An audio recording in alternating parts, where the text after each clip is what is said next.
house, every Arizona homeowner's best friend. Even though you speak of our soil as being young, alluvial soils, which means the rivers brought them in, but we do deal with salinity and sodicity, and I'm assuming that's like hard compactions.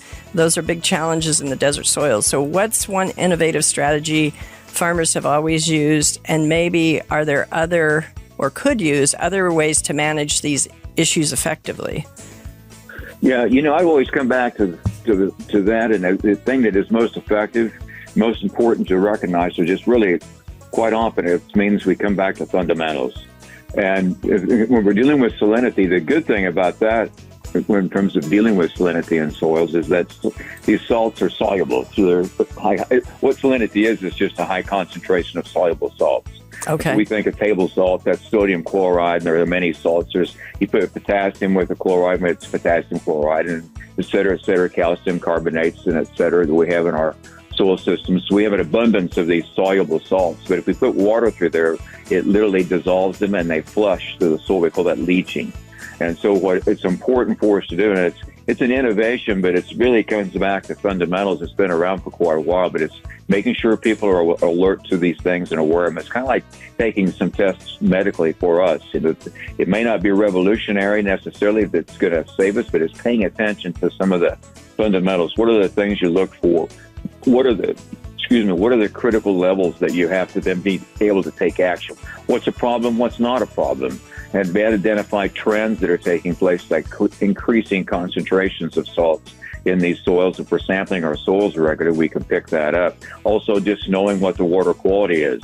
So many times we've worked with growers that it's just alerting them to being able to kind of come back and step back and focus on the fundamentals. What's your water quality? How much salt are you putting into that field through the water?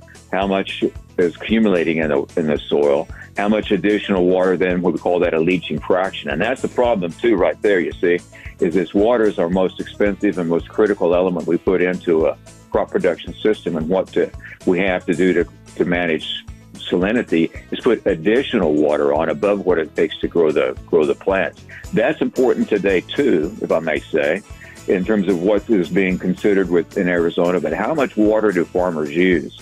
And we use about 70% of the total fresh water in this state in agriculture. And so there's an increasing concern on the part of the general public, the government, everybody wants us to conserve more water, and rightfully so. And it's hard to communicate. Sometimes we have to provide the water that's necessary for the crop and an additional water to maintain these soils. So I really say that whole answer to your question comes back to those fundamentals. What's our water quality? What's the status in the soil? Then we can calculate pretty straightforward how much additional water, that leaching fraction, that we need to apply to keep these salts leached out of the soil. Another story within itself would be, what is the sodium? And sodium and salinity are two separate things. They often get confused.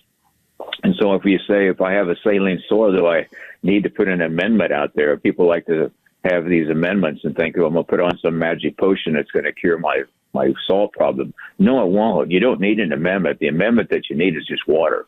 It's just like we have for ourselves. It's just we need to flush the system, and it's additional water that will do that. If I have a sodium problem, then I will need an amendment. And it's important just to distinguish the difference between the two, so we don't have someone putting amendments out that they don't need. Actually, those are oftentimes more salts, Right. And so we could be working against ourselves, and people can get talked into it by, somebody who probably well-intended, but is giving them bad information. And that's what I think the biggest innovation that I've seen is, how do we effectively communicate that and stay on top of that information with growers to help them keep from getting into a problem with salinity? Because once you do, it's more difficult to get out of it. Rosie on the house, every Arizona homeowner's best friend.